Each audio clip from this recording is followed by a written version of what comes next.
diperingati malah ini berbarengan dalam satu rangkaian, satu tarikan nafas dengan peringatan Maulid Nabi besar Muhammad Sallallahu Alaihi Wasallam ya. Ini mudah-mudahan satu pertanda baik ya, satu energi positif yang sangat besar ya, rahmat ya kepada teman-teman Sanggarnum. Semoga semua usahanya, semua cita-citanya, semua harapan-harapannya, tujuan-tujuannya ya, diridhoi oleh Allah SWT ya, dan diberi kemudahan, diberi pertolongan ya, diberi petunjuk sehingga semua bisa tercapai ya. Sehingga jerih payah para sesepuh-sepuhnya ini, para masyayikh-masyayikhnya ini tidak sia-sia, terutama para pendirinya. Saya yang tadi nggak disebutkan ya siapa saja gitu, tentang sejarahnya Sanggarnum. Saya membayangkan karena temanya ini membaca kembali kelahiran, mungkin ada satu narasi atau penjelasan gitu tentang sejarahnya Sanggarnum 28 tahun yang lalu gitu. Saya sekilas saja ingat karena generasi awalnya itu adik kelas saya mungkin ya tahun berapa itu, tahun 92 ini angkatan teman-temannya siapa, Mas Huda ya, generasi apa, Mas Huda ya, PHG atau siapa lagi itu, Fauzan ya, Mas Fauzan dan seterusnya itu ya. Teman-teman sekalian, saya diminta untuk ngaji lesehan budaya ya, lesehan budaya, membaca, mengulas tafsir surat Al-Qalam ya. Ini tadi sama moderator ya, sama pembawa acara Mas Lukman disebutkan ini merupakan nilai dasarnya ya, nilai dasarnya Sanggarnum ya. Dugaan saya ya, husnudzon saya ini semua teman-teman Sanggarnum itu hafal surat ini ya. Husnudzon saya. Alhamdulillah. Karena nilai dasarnya, jadi mestinya masuk Sanggarnum magang itu tesnya itu menghafalkan surat ini dulu. Ya, tadi saya membayangkan juga tadi bagian dari husnudzon saya itu tadi membaca surat Al-Qalam itu hafalan gitu, dan semuanya gitu ya. Ya husnudzon ya, tapi mudah-mudahan ya, walaupun nggak hafal huruf-hurufnya ya, ayat per ayatnya, tapi mudah-mudahan ya, maknanya itu sudah ada di dalam hati kita masing-masing, khususnya teman-teman Sanggarnum ya. Jadi kalau saya malam ini mengulas gitu, ini mungkin bukan sesuatu yang baru, jadi cuma mengolah atau memunculkan barangkali sesuatu yang sebetulnya sudah ada ya di dalam diri masing-masing person dari Sanggarnum maupun dalam prosesnya selama ini ya. Karena saya menangkap tadi juga lagunya Mang Baharun ya, tentang perahu tadi itu, dan juga puisinya Hadafal itu termasuk lagu wajibnya Sanggarnum ya tadi ya. Lagu wajib juga ya, karena itu juga mewakili sebetulnya semangat makna dari surat Al-Qalam ini. Saya membaca 3 tafsir sebetulnya. Tafsir Imam An-Nawawi Marah Labid ya, atau tafsir Al-Munir. Mana Mas Munirnya ini? Tafsir Al-Munir.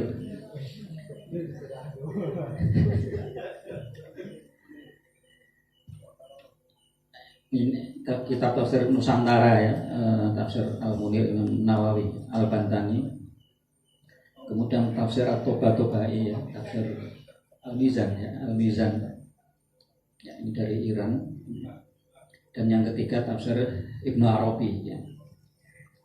Nah, setelah saya timbang-timbang bandingkan, saya akan memulainya atau titik pijaknya pakai tafsir Ibnu Arabi. Karena apa?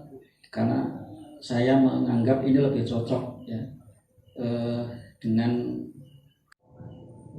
dipakai sumpah ya, wa ma yasturun, dan hal-hal yang dicatat ya, yang ditulis ya oleh, nah itu bukan Kota Gede ya, Gunung Kidul ya. Di Kota Gede itu ada makanan itu namanya kipo. Ini sebenarnya itu filosofis, itu mahiyah. Iki opo, kipo, iki opo gitu ya. Ini karena itu makanan kesukaannya Pangeran Senopati ya. Itu makanan yang diciptakan paling akhir. Jadi setelah semua nama makan kasih nama lemper ya, pisang goreng, udang uwuh, itu dinamai apa itu. Kita diciptakan baru lagi, terus iki opo gitu, terus kipo. Tapi kadang untuk pikir iki opo itu pertanyaan apa ini ya, mahia ya, mahia. Dan sebenarnya filosofis, ini pertanyaan filosofis, jadi ini pertanyaan mengandung ide. Nah, ma yastur itu semua ya.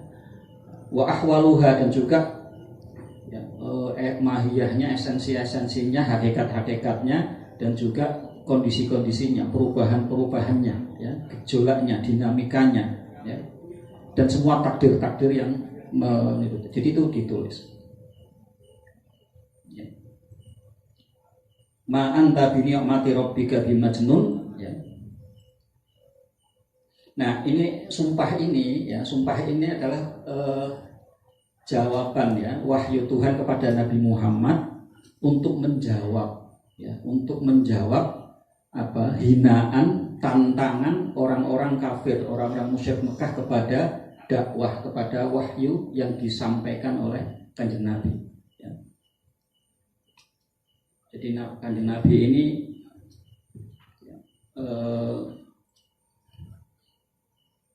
mendapatkan wahyu untuk disampaikan ya.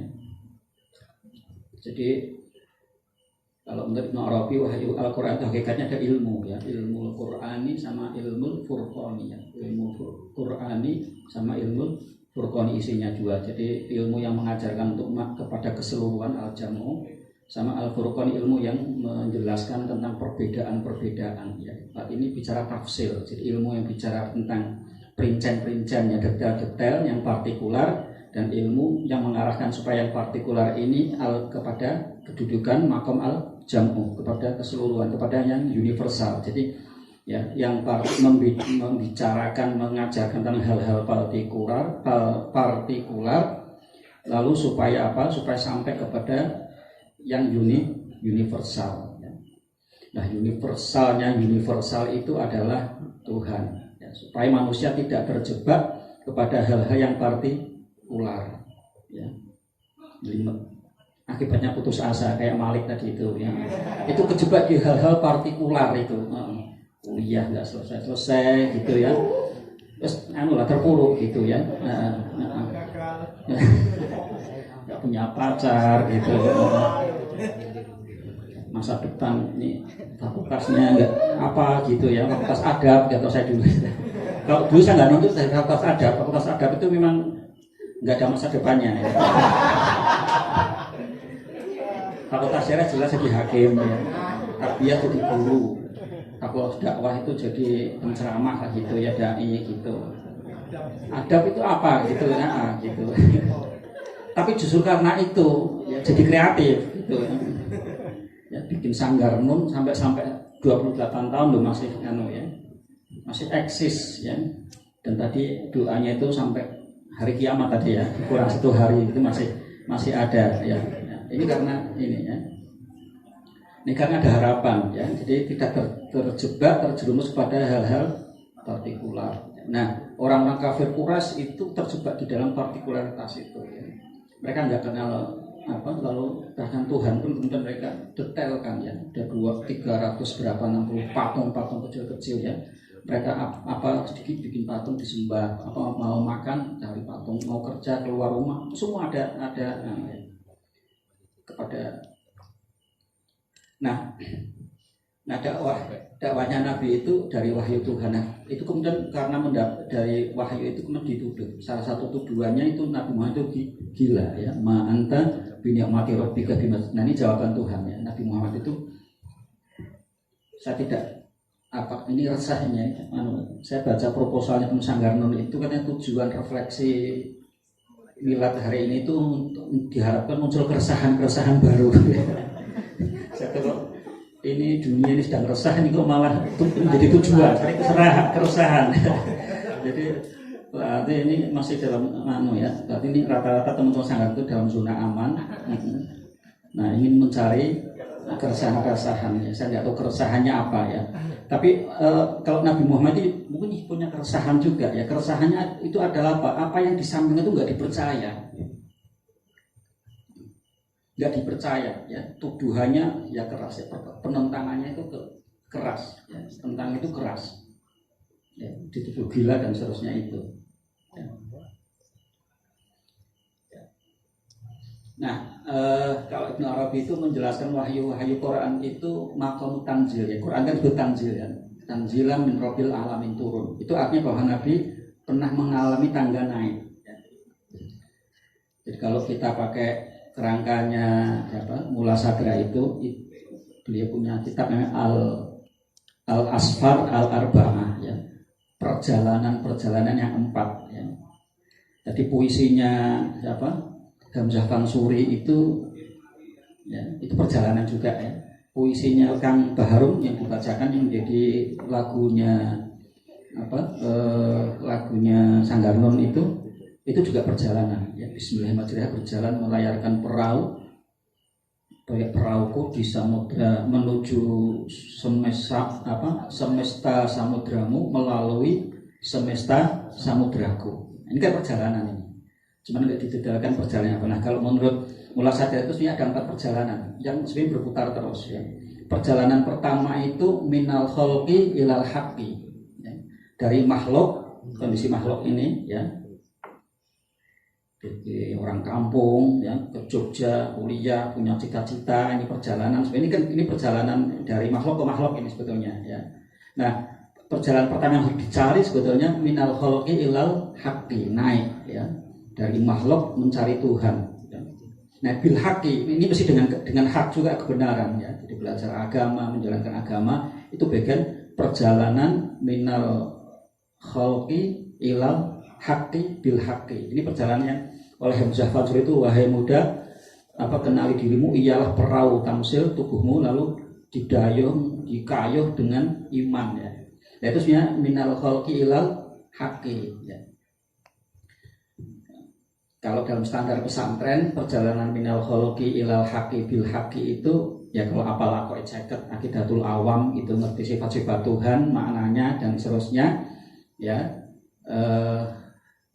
dalil-dalilnya ya, itu udah cukup ya, ilmu yakin itu bagian dari satu perjalanan. Nah, perjalanan yang kedua ya, itu minal haqqi ilal haqqi bil haqqi. Nah, ini perjalanan dalam Tuhan ya. Jadi udah usul, ini udah sampai kepada pengenalan Tuhan lalu menghayati ya di dalam alam ketuhanan itu ya, dengan ajaran, dengan nilai-nilai, dengan keimanan kepada Tuhan bil haqqi ya, dengan Tuhan. Minal haqqi ilal haqqi bil haqqi ya. Ini yang dalam Ibnu Arabi disebut maqamul jamu. Nah, Kanjeng Nabi sampai ke situ ya. Lah, Kanjeng Nabi itu perjalanan dari minal khalqi ilal haqqinya melalui apa? Beliau di tarikh yang dijelaskan ya. Sejak muda itu melakukan tahannus ya.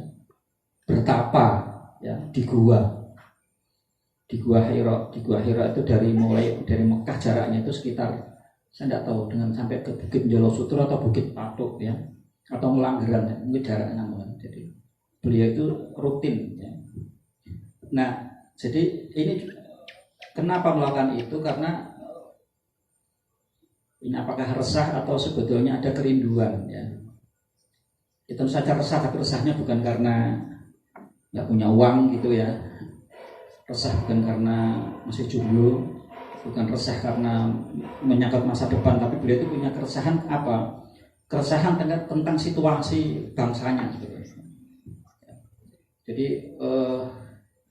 Kanjeng Nabi sudah terjaga ya di dalam ini, karena ini juga pas banget sebetulnya ini teman-teman, ini miladnya Sanggarno kita baca surat Al-Qalam, terus juga momentumnya Maulid ya. Nah, jadi dalam sejarah Kanjeng Nabi kan sejak kecil beliau sudah dibedah ya, umur 7 tahun atau berapa itu dadanya itu dicuci ya. Dadanya dicuci sehingga yang kotor-kotor, yang keruh-keruh ya itu dihilangkan, kemudian dicuci dengan ilmu, dengan iman ya, dengan keimanan ya, dicuci dengan air keimanan, kekotoran-kekotoran hati itu. Jadi Kanjeng Nabi sudah sejak kecil sudah mengalami proses penjernihan ya, pemurnian ya. Jadi udah nggak punya beban-beban, nggak punya terlalu ikatan-ikatan kepada hal-hal yang katakanlah mungkin duniawi ya dalam bahasa sekarang itu. Nah, dia itu punya keresahan itu situasi bangsanya ini sampai kacau. Kacaunya apa? Jadi bangsa Arab itu dulu punya perjanjian. Betul-betul punya perjanjian kalau bulan haram ya, bulan mulia di tanah haram itu nggak boleh ada peperangan. Nah, pada menjelang Nabi itu kesepakatan turun temurun itu, kesucian itu dilanggar. Jadi banyak hal kekacauan banyak hal ya. Mungkin kayak sekarang ini ya. Ya, jadi ada kegoncangan secara sosial ya, yang sumbernya adalah terjadi proses demoralisasi, akhlak, lunturnya akhlak, ya, kepribadian bangsa Arab yang dulunya punya nilai-nilai tinggi itu mulai hancur. Nah, beliau bertapa tahamus ya, jalan kaki dari sini ke Jolosutro ke Pato ya, bertapa sampai 40 hari apa. Di proses itu minal khalqi ilal haqqi sampai kemudian kasyaf gitu ya, yang hadir malaikat Jibril ya, dia Muhammad Iqra ya, ya. Terus Nabi gemetar, jawabannya apa? Ma'ana biqari. Nah, ini anak muda nafsirkannya jangan kacau ya, karena kedinginan sendirian di atas gua itu disuruh merokok. Merokok lah. Ma'ana biqari, nggak bawa korek. Itu nakal. Nah, ini ada penafsiran lain makna biqari karena Nabi dikatakan ummi, nggak disuruh baca karena sebenarnya malaikat Jibril pun ditekan tapi cepat sekali ya, sehingga nggak ada yang mengatakan nggak bisa baca. Tapi nanti Ibnu Arabi mengatakan nggak, itu adabnya Kanjeng Nabi ya. Ketika Kanjeng Nabi suruh Iqra ya Muhammad, jawab Nabi ma'ana biqari, yang baca bukan saya tapi Tuhan. Jadi Nabi sudah menyadari sebetulnya posisi kehambaannya, adabnya, sehingga hakikatnya kalau saya membaca itu yang membaca Tuhan, bukan saya, bukan ma'ana biqari, bukan saya yang membaca, tapi hakikatnya adalah Tuhan. Ini adab. Nah, kemudian disuruh menyampaikan. Nah, setelah maqamul jam'i ini kemudian perjalanan yang ketiga minal haqqi ilal khalqi, turun lagi ya. Jadi perjalanan pertama naik minal khalqi ilal haqqi, naik, lalu di dalam Tuhan minal haqqi ilal haqqi bil haqqi. Nah, terus perjalanan turun minal haqqi ilal khalqi. Nah, ini perjalanan yang ketiga ini menurut Ibnu Arabi itu wahyu itu di situ ya.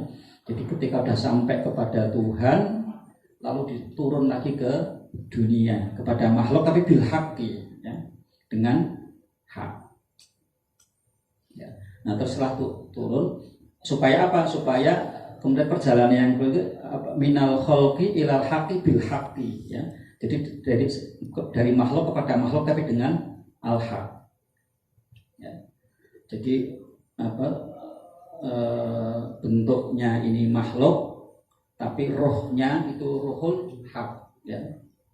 Jadi kebenaran ya. Karena itu kemudian Kanjeng Nabi ini jadi jadi panutan ya, jadi teladan ya.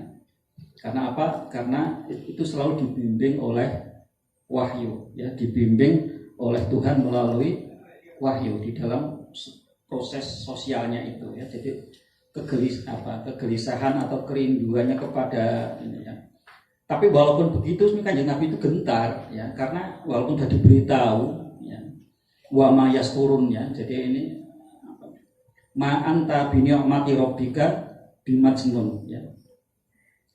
Jadi bimajnun ini ada kata kunci ya. Pertama nikmat, bi ni'mati rabbika, lalu bimajnun ya. Jadi kata Tuhan, walaupun kamu dituduh ya, dituduh gila dan seterusnya ya, karena aneh ya, tiba-tiba mengklaim ya.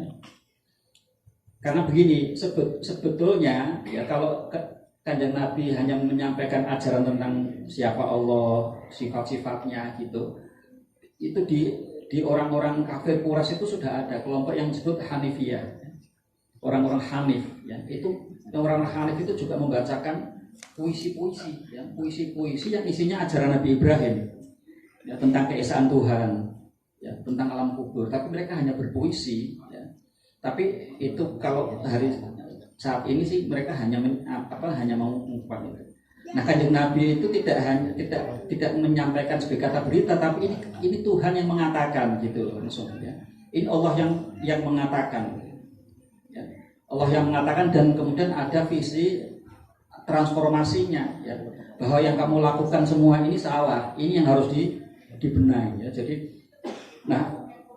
Jadi punya klaim yang kuat bahwa ini Tuhan yang berbicara, Nabi ini hanya utusan ya, dan pesan dari Tuhan supaya kamu berubah ya, mengubah dalam hal menyembah Tuhan ya. Jangan menyembah patung, tapi sembahlah Allah, mengenalkan Allah. Lainnya menimbulkan guncangan-guncangan ya, dan karena klaimnya ini langsung dari Tuhan, itu dituduh gila. Nah, katakan enggak bi ni'mati rabbika ya. Jadi kamu Muhammad itu karena mendapatkan nikmat dari Tuhanmu, kamu enggak gila. Gila itu adalah maknanya masturil akli. Ya. Masturil akli mukhtalil idrak ya. Kamu itu enggak owah pikiranmu gitu ya.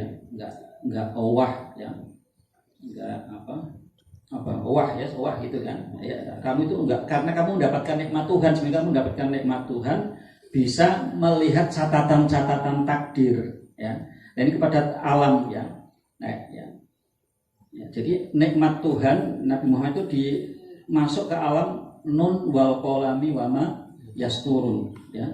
Nabi Muhammad itu mendapatkan nikmat Tuhan bisa sampai kepada alam jadi al-qalam itu ya, ini mulut dan juga ini ya. Al-qalam itu makna lainnya adalah al-aqlu awal. Atau Ibnu Arabi juga menyebutkan ini yang disebut ar-ruh al-kulli ya, roh universal.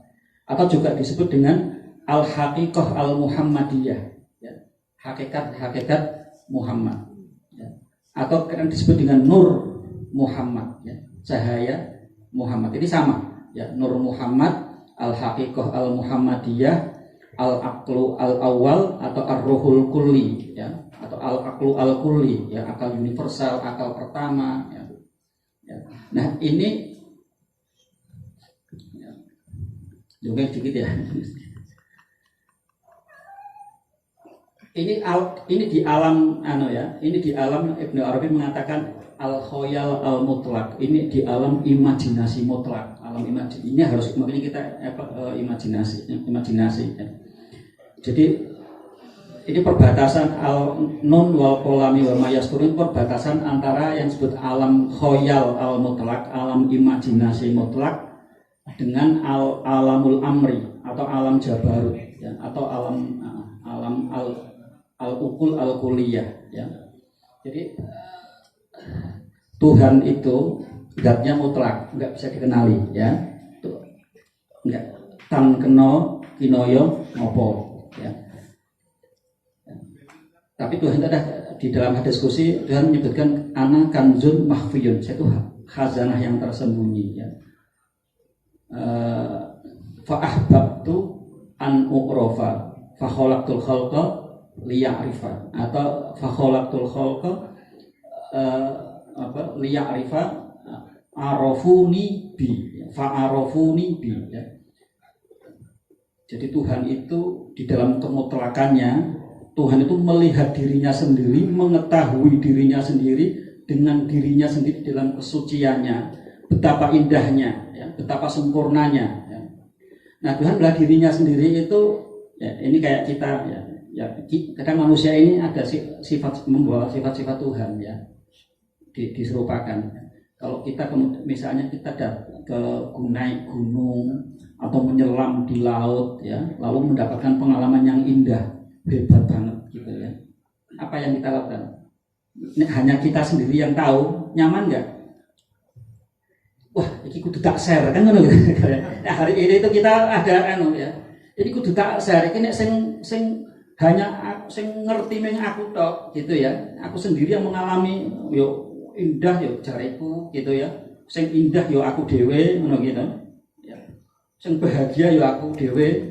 Aku memuji diriku sendiri gitu. Ning kok enggak ada yang tahu, kan enggak nyaman nganu ya.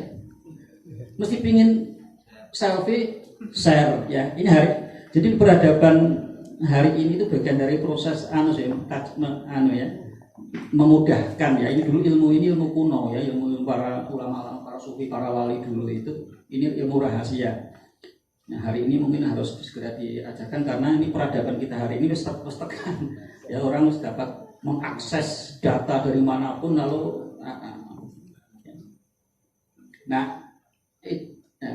dari itu kan fa'ahbab itu an-rofa Tuhan itu kemudian muncul kerinduannya ini saat nano ya. Ini di dalam kesuciannya itu di dalam muncul kerinduan ya. Kerinduan ingin dikenali ya. Fakhalaqtul khalqa, maka Tuhan menciptakan makhluk liya'rifa supaya makhluk itu mengenal Tuhan. Fa'arafuni bi, tapi dengan tuntunan Tuhan, dengan rahmat Tuhan, dengan jalan yang ditunjukkan Tuhan supaya makhluk itu benar. Jadi tujuan penciptaan itu adalah supaya makhluk itu mengenal ya. Nah, di dalam kerinduan itu muncul apa? Jadi bukan keinginan, kecintaan supaya ini sebetulnya cara wong Jawa itu apa? Kogel itu apa? Kalau kita mendapat kesenangan itu kan pengin dibagi, ya pengin bukan tidak semata-mata pamer ya, pengin dibagi supaya ada yang mengenali itu. Ya. Nah, yang muncul dalam kerinduan yang pertama itu kan disebut Tuhan itu dan kayak orang kalau rindu banget, lalu kan muncul nafas ya untuk melepaskan kerinduan itu. Nah, yang muncul pertama itu asma Allah, ya. Asma Allah, ya. Dan ini yang juga disebut apa? Ada di dalam hadis kan mengatakan kan yang awalu yang diciptakan Tuhan pertama kali sebelum langit, bumi dan lain-lain itu adalah Nur Muhammad, ya. Jadi yang muncul, jadi Nur Muhammad itu bagian dari apa? Di dalamnya itu cahaya yang sempurna, ya, yang mengandung kekuatan ya, potensi atau energi kreativitas ketuhanan untuk menciptakan makhluk gitu ya, cahaya ini ya, ini energi ketuhanan, energi kreativitas ketuhanan ya, energi kreativitas ketuhanan ya. Nah, ini adalah Nur Muhammad ya. Ada dimensi asma Allah, asma Tuhan yang pelakunya ya, nama-nama ya. Allah itu adalah gabungan dari nama-nama dan sifat-sifat Tuhan ya. Sebagai pelakunya ya. Lalu ada dimensi yang hakikatul haqaiq, hakikatnya semua hakikat-hakikat ya. Lalu ada imat itu nafas Tuhan ini ya.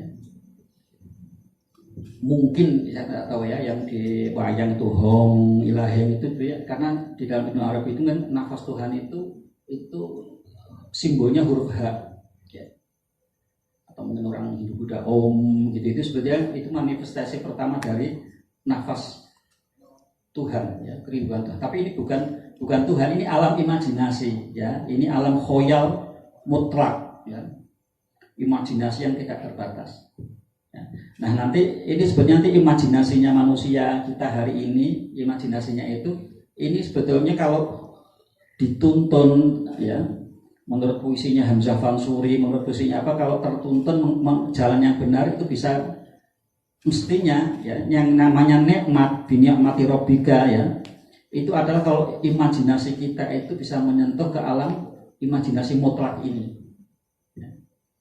Ini perjalanan yang didorong, dituntun oleh para dengan lagu-lagu Hamzah Fansuri, puisi-puisinya Mang Bahrum tadi itu sebenarnya supaya ini ya, imajinasi kita pikiran kita ya tidak mandek, tidak berhenti, tidak ruwet, tapi kemudian bisa tembus ya, bisa wusul, bisa sampai kepada alam ini ya, alam atau disebut alam barzahul barozih ya, barzahnya barzah, alam wasaid, alam perantara ya, yang mengantarai antara Tuhan dengan makhluk, antara Tuhan dengan alam, antara Tuhan dengan manusia, itu ada alam ini. Ya. Nah, Nabi Muhammad ini ya, Nabi Muhammad sebagai tokoh historis ini sudah sampai ke sana ya, ini kepada takdirnya ya, ini ya. Dapat nikmat, berarti ini ketemu jati dirinya ya, ketemu. Nah, ini alam khoyal, imajinasi mutlak. Nah, yang disebut al-qolam itu adalah al-aqlul awal ini ya. Jadi kalau perbatasan dari alam imajinasi mutlak ini, khoyal mutlak itu, lalu ada alam lagi, muncul alam lagi itu alamul amr ya. Atau kalau pakai martabat 7 itu, kalau kemutlakan Tuhan itu ahadiyah, ini lalu alam khoyal mutlak itu alam wahdah ya, ini sifat-sifat Tuhan secara umum. Lalu ada alam wahidiyah ya. Nah, ini mulai muncul lebih detail ya, lebih detail ya. Oleh karena itu al-qolam itu adalah ini perbatasan ya antara alam ketuhanan tadi, energi kreativitas ketuhanan tadi, itu ruhul kulli ya, roh universal, Nur Muhammad. Nanti semua roh manusia ini asalnya dari sini ya. Rohnya Nabi Adam, nabi-nabi itu juga sih manifestasi dari roh universal ini atau Nur Muhammad ya, manifestasi ini ya, tapi dengan berbagai macam tingkatan-tingkatan yang berbeda-beda ya. Nah, kalau mengarah kepada alam yang di bawahnya, yaitu alamul amri, alam ini masih alam ketuhanan juga, tapi sudah mulai detail ya.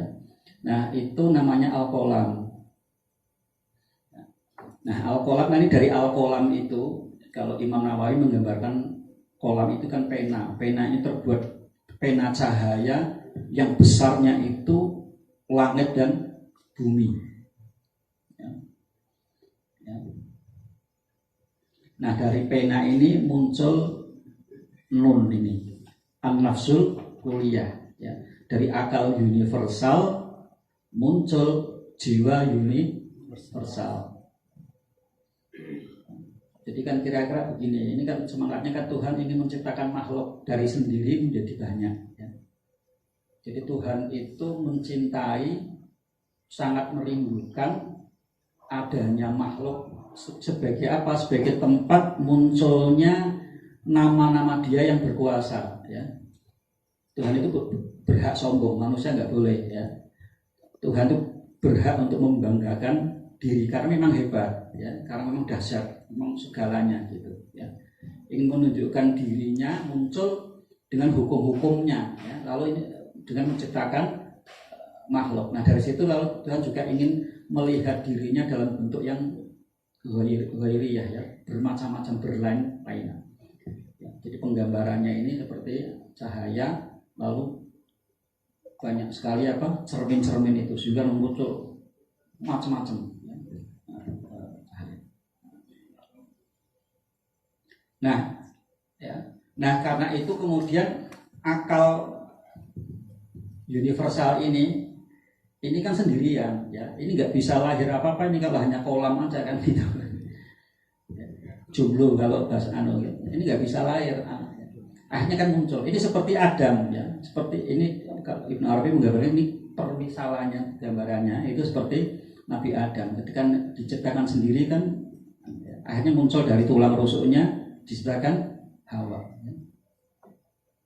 Malek tadi sendirian kan muncul itu siapa tadi nih? April ya, sama ya. Nah, ini dari kolam itu kemudian ini asma Tuhan yang bekerja itu namanya Al-Ba'is, yang maha membangkitkan ya. Maka imbias dari al-kolam ini muncul jiwa universal, nun ya, nun an-nafsul kulliyah. Jadi ini dianggap nun ini inisial dari N ini ya. Ini kalau ada teman suka puisi itu N gitu ya. kepada N. Ini juga nun ini di Arabi memaknai ini inisial dari an-nafsul kuliah, jiwa universal. Ya. Nah, jadi nanti dari akal universal kolam dengan jiwa universal ini lalu lahir tobi'ah, ya, karakter dan haba yang disebut debu. Ya. Tapi ini nggak ada wujudnya nih ya. Ini masih di alam ketuhanan. Ya. Nah, tobi'ah ini sebenarnya nanti materi awal kalau dalam filsafat ini disebut hayulani atau al-madah al-ula. Ya. Materi awal ini belum ada wujud, belum ada ainnya, belum ada entitasnya. Ini masih di alam ini ya, di alam imajinasi ya. Lalu haba ini debu, ini juga yang mulai membentuk. Jadi ada karakter dan bentuk lahir. Ini kayak anak kembar ya. Jadi kayak kemudian Adam dan Hawa nikah lalu lahir anak kembar. Ya. Sama kolam dan akal universal dengan jiwa universal nikah lahir dua anak kembar ya. Materi awal al-hayulani atau disebut at-tabi'ah karakter dan al-haba ya. Ini bentuk sebetulnya ya. Calonnya bentuk nanti ini akan jadi calon karakter ya. Nah nanti antara haba dan tabi'ah ini nikah lalu lahir al-jismul kuli ya, lahir jisim tubuh universal. Nanti disebut aras ya, al-aras itu nanti sebut ini ya, yang disebut al-jismu al-kul ya, jisim universal. Nanti dari jisim universal aras ini lahir kursi ya. Nah ini masih di alam kesatuan. Nah, ketika aras ini perbatasan ke alam makhluk ya. Nanti kursi itu kemudian digambarkan dalam Al-Quran kan tempat dua kakinya Tuhan. Ini kemudian mulai terbelah ya. Ada baik dan buruk, ada laki-laki, ada mulai pembagian. Ini di alam ciptaan. Nanti habis itu nanti falak atlas ya, itu ada orbit tanpa bintang. Nanti dari atlas itu lalu ada lagi orbitnya bintang-bintang tetap. Ya ini alam ya. Nah baru dari situ nanti alam bintang ini alam bintang yang bergerak ini planet-planet ini ya, tata surya kita itu ya, sampai matahari, bulan, nanti alam api, udara, air, tanah ke bumi ya. Tanah di bumi itu kemudian semua unsur itu campur lagi. Nah dari sini diciptakanlah manusia ya. Jadi ini dari kerinduan Tuhan untuk dikenali makhluk muncul ya marotibul wujud, martabat wujud yang beragam sampai ke bumi ini tempat turunnya manusia. Tapi ini jangan kita bayangkan urut-urutan ini secara zamani ya. Ini dulu enggak, itu sebenarnya bareng. Jadi di dalam alam imajinasi gradasi wujud-wujud ini, marotibul wujud, martabat wujud itu digambarkan, dijelaskan di sini itu seperti hakikatnya itu ada dalam kegelapan ada cahaya, lalu cahaya itu lalu muncul kelihatan semua. Jadi di dalam pengetahuan Tuhan, di dalam ilmu Tuhan itu semua sudah ada, semua sudah terjadi ya. Kalau kita baca Serat Centini itu digambarkan, nonton wayang itu digambarkan sebelum kelirnya wayangnya digelar, lakonnya sudah selesai ya. Itu bareng ya.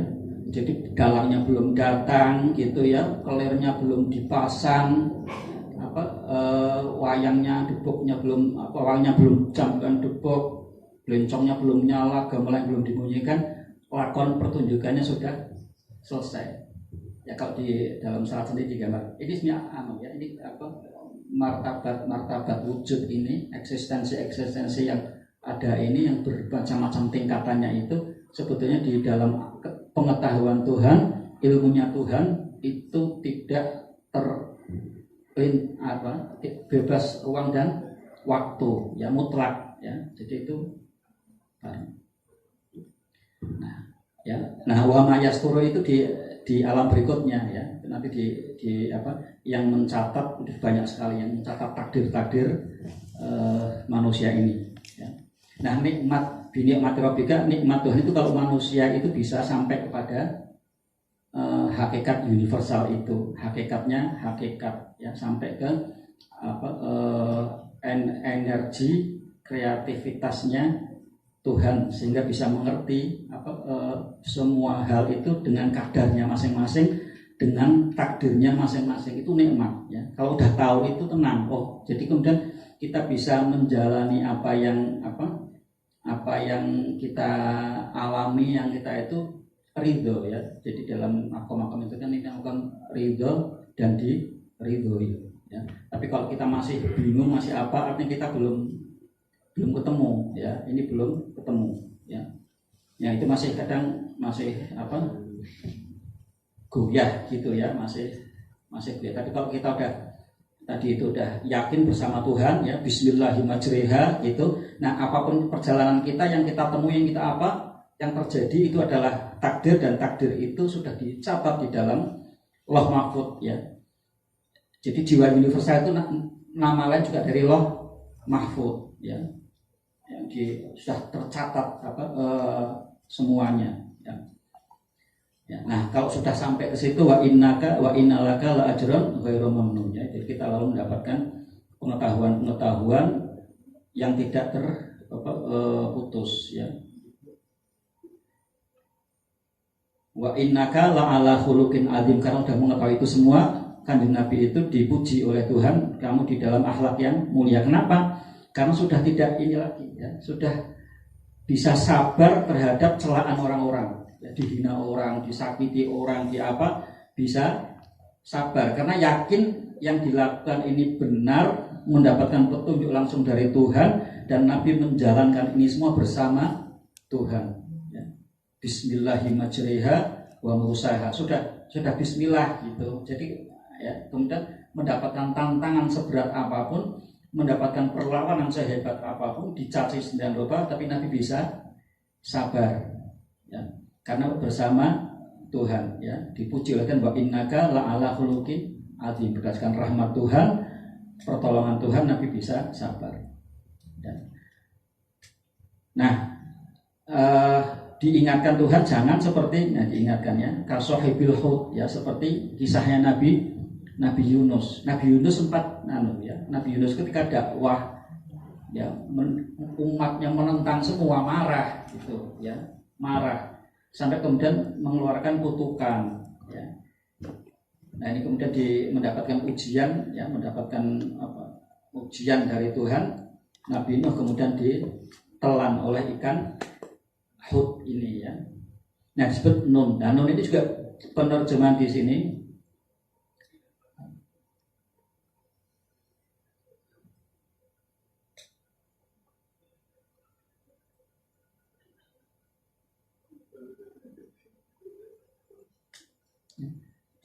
digambarkan lambang dari nafsu juga ya. Jadi jiwa universal itu nanti nafsu yang partikular, ini nafsu kita ini ya, keinginan kita, harapan kita, mimpi kita, cita-cita kita, itu semua adalah sebenarnya nafsu yang disebut nafsul juz'iyah ya. Itu sebetulnya turunan dari nafsul kulliyah ya. Jiwa universal itu nanti kalau di alam makhluk ya, di alam makhluk itu kemudian terbagi-bagi ya menjadi juz'iyah. Nah kadang ya ini ya, jadi menurut Ibnu Arabi itu begini ya, akal awal itu adalah patihnya roh ya. Jadi roh kita itu sebetulnya selalu menghadap Tuhan ya. Ini dari Nur Muhammad ya, karena itu selalu menghadap Tuhan. Nah yang mengarah ke dunia itu akal ya, makanya disebut patihnya akal.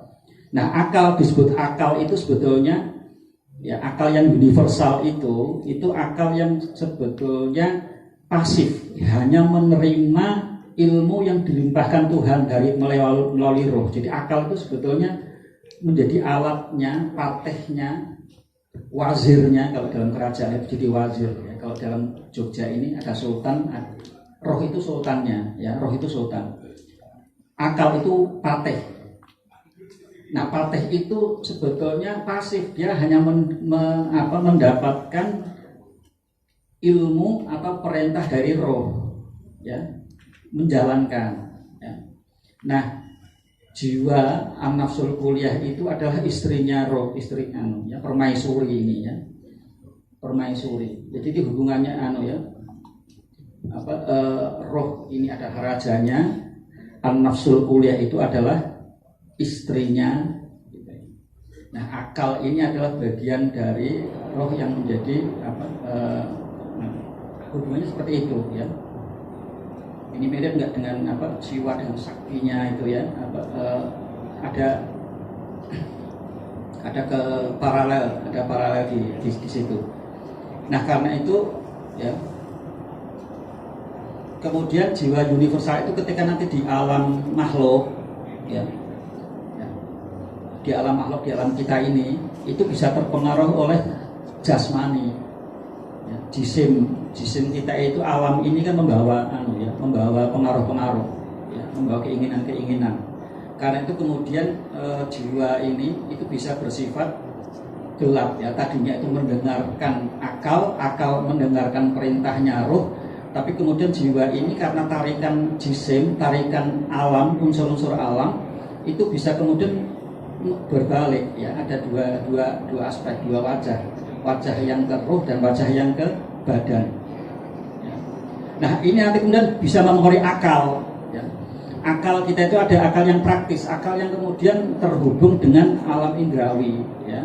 Lalu ini bisa dipengaruhi oleh nafsu ya. Nah, ini kemudian mulai ruwet ini ya, keruwetan itu di sini ya, keruwetan itu di sini ya.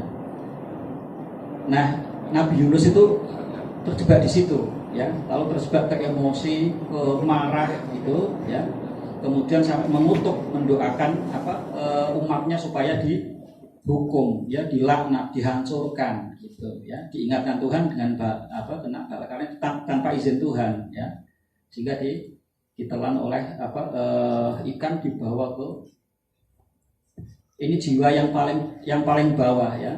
Jadi jiwa universal itu jiwa yang paling murni, paling atas. Itu kemudian pecahan princip-rinciannya kalau terjebak ke alam itu sampai ke bawah, bisa sampai ke dasarnya bumi ya, tidak hanya di atas bumi tapi di bawah bumi, sampai ke kegelapan ya. Nah, itu sampai ke situ. Nah, di titik itu Nabi Yunus sadar ya, ada petunjuk dari Tuhan, kemudian sadar, lalu doa la ilaha illa anta subhanaka inni kuntu minadz dzalimin ya. Nah, lalu diijabahi ya, kesadaran Nabi Yunus itu atas petunjuk Tuhan itu diijabahi ya, diijabahi sehingga Nabi Yunus kembali bisa ke kedudukan maqamul jam'i, bisa sampai kepada kesadaran universal, kepada kembali ke akal universal dan lalu taat kepada Tuhan ya. Benar-benar beliau menjadi nabi yang berdakwah lagi digambarkan sampai 100 tahun. Nah, ini gambaran, mungkin kisah Nabi Yunus itu mungkin gambaran manusia seperti kita ini ya. Jadi kalau yang nun wal qalami wa ma yasturun ma anta bi ni'mati rabbika bimajnun wa innaka la, itu gambaran Nabi Muhammad ideal kita, contoh dengan kita. Nah, gambaran kita mungkin miripnya adalah Nabi Yunus ya. Manusia ini 4 unsur ya, roh, akal ya, nafsu dan jasmani ya. Ini 4 unsur. Sebenarnya 3 unsur gaib loh, ini batin loh ya. Jadi manusia itu sih makhluk gaib aslinya loh manusia itu. Karena 3 unsurnya juga gaib semua, ini batin semua. Roh kita nggak kelihatan ya, akal kita nggak bisa lihat akal kita ya, nafsu kita nggak kelihatan, ini batin semua ya. Yang jisim itu yang dohir. Tapi kenapa yang satu dohir ini bisa membuat kita merasa ya, kita merasa kemudian yang dohir, yang jisim ini, yang sebetulnya yang ini bisa mengalahkan gitu ya. Nah, ini ayat surat Nun berikutnya mengingatkan Nabi jangan mengikuti mukadzibin, orang yang mendustakan itu kemudian mengingkari unsur rohaninya ini ya, unsur akalnya ini mengingkari itu, kemudian terjebak dalam hanya orientasinya ya, geraknya itu hanya terjebak di dalam dunia yang sifatnya material ya.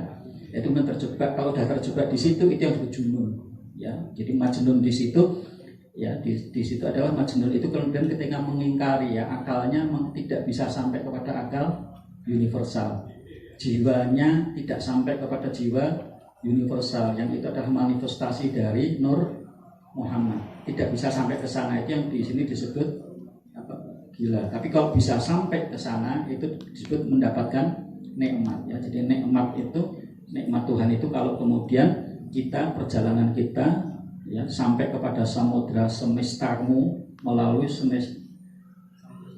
samudra semestaku. Ya, ini kan pikiran kita dan jiwa kita ya. Ini nah kalau bisa nyambung sampai kepada samudra semestanya Tuhan ya di alam imajinasi yang mutlak. Nah ini perjalanan yang memang sesuatu yang diperjuangkan dan teman-teman Sanggar Nun ya, saya merasa sudah dalam posisi itu ya, maka dinamai Sanggar Nun punya perahu. Nah ini kalau saya membayangkan ya, kalau ini dikaji surat Al-Qalam ini bisa diterjemahkan menjadi apa? Tidak sekedar nilai dasar tadi itu ya, lalu menjadi modul, menjadi proses panduan bagi proses kreatif ya, panduan jadi proses kreatif, dan di situ lalu ada pencapaiannya gitu loh ya. Kita ini apakah perahu kita itu jalannya sampai apa gitu, apakah ini membentur karang gitu ya, terus dan seterusnya ya. Lalu ada proses kreatifnya, lalu ada panduannya, lalu kita punya parameternya ya, sehingga sampai nyambung ke nun wal qalami wa ma yasturun ya. Nah itu bisa panjang, baik teman-teman sekalian. Saya kira yang saya sampaikan untuk malam ini ya sudah cukup panjang. Saya kira sampai di situ. Mudah-mudahan ya apa yang saya sampaikan ini ada manfaatnya. Saya sendiri juga surprise sebetulnya, loh kok nyambung ya, yang sering kita diskusikan ya di Pondok Kaloba terus dengan Sanggar Nun, ternyata yang dijadikan dasar spirit ya, kerangka ininya adalah surat Al-Qalam ya, yang ini merupakan perlambang dari akal universal atau juga roh universal, dan ini adalah manifestasi dari roh Muhammad ya, Nur Muhammad, cahaya Muhammad yang pada bulan ini sedang kita peringati ya. Jadi Nur Muhammad, cahaya Muhammad yang lahir melalui pribadi historisnya Muhammad, itu artinya yang batin ketemu yang zahir ya. Jadi zahir batin. Ketika Nabi Adam itu rohnya roh Muhammad, roh universal itu, tapi jasmaninya Adam ya. Nanti semua nabi-nabi itu sama. Nah, jadi pada zaman nabi-nabi sebelum Nabi Muhammad itu jadi batin. Ketika Nabi Muhammad lahir, lalu al-dhahir. Jadi aspek al-batin dan al-dhahir ketemu. Jadi ini mulai satu zaman baru ya. Ini ilmu baru, ilmu yang menyempurnakan, ilmu yang melengkapi, ilmu yang disampaikan oleh para nabi-nabi yang dahulu. Dan ini mengandung pelajaran untuk manusia yang hari ini kita ya, semangat kemanusiaan kita, karena manusia ini juga ada aspek zahirnya dan ada aspek batinnya, jasmani dan ada aspek rohani. Roh kita itu merupakan pancaran dari Nur Muhammad. Jasmani kita itu dari Nabi Adam. Nabi Adam itu dari 4 unsur alam ya. Min turab, di Quran kan digambarkan ya, dari tanah. Terus ada min hama'im masnun, ini lempung ya. Mintin ya, pertama min turab itu tanah, mintin itu lempung ya, itu artinya air ya, tanah campur air, unsur air ya. Lalu min hama'im masnun itu lempung yang diaduk-aduk, ini angin, hawa ya, unsur angin. Lalu min solsolin kalfakhor, lalu lempungnya sudah diaduk-aduk, diolah itu nanti bakar, ini unsur api ya. Nah jadi tubuh jasmani Nabi Adam itu juga dari 4 unsur alam ini ya. Nah 4 unsur alam ini itu akarnya dari tobi'ah. Tobi'ah tadi itu karakter ya. Tobi'ah itu anaknya nun ya. Tobi'ah itu anaknya nafsul kuliah ya. Tobi'ah itu karakter basah, kering, panas dan dingin. Ya, itu yang akan melahirkan 4 unsur alam. Nah, ini nanti akarnya juga dari Nur Muhammad. Sehingga hakikatnya jasmani kita dan rohani kita itu asalnya dari Nur Muhammad, ya, dari Al-Olam. Oleh karena itu proses kreatif yang benar supaya kita menghasilkan karya yang betul-betul lahir dari nikmat Tuhan, itu mesti kita supaya nyambung, ya, dari jasmani kita menyatu kembali, kumpul dengan rohani kita, ya. Nah, dari situ kemudian lahir ajron ghairu mamnun, ya, pahala yang tidak terputus. Itu artinya proses kreativitas yang tidak terputus karena ketemu energinya, ketemu dengan sumber energinya, yaitu Al-Olam, ya. Nah, ini suluk namanya, ya, suluk, ya, suluk perjalanan, ya. Kalau di teman-teman pakai perahu, ya, tubuh kita perahu, suluk di perjalanan supaya sampai kepada sumber dari energi kreativitas kita, dari alam rohani, dari energi kreativitas ketuhanan. Karena itu diawali dengan Bismillahi majriha wa mursaha. Mudah-mudahan ada manfaatnya, kita semua mendapatkan, ya, nikmat itu, barokah dari Al-Quran yang dibawa oleh Nabi Muhammad SAW, ya, dan kita semua dalam bulan Maulid ini merayakan milad ini, mudah-mudahan kita semua termasuk kepada orang-orang yang mendapatkan nikmat. Wabillahi taufiq wal hidayah wa ridha wal inayah. Wassalamualaikum warahmatullahi wabarakatuh.